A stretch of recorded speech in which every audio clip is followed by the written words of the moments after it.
dapat gamitin paggamot na pag-uwi ng sakit.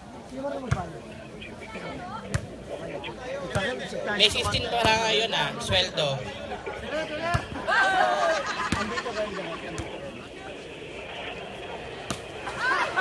Yes. Alam niyo po para story. Okay. Sa first to make 2 panalo.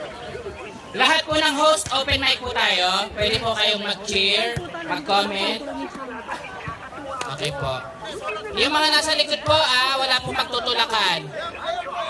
Ayan. Walang di namang tao magtatagumpay kung hindi ka marunong magmahal ng nanay. Okay po. Okay, cheer. Okay, sample tayo ng cheer. Tom! Tom! 8, 5, 4, 3, 2. Ayaw, hindi 1.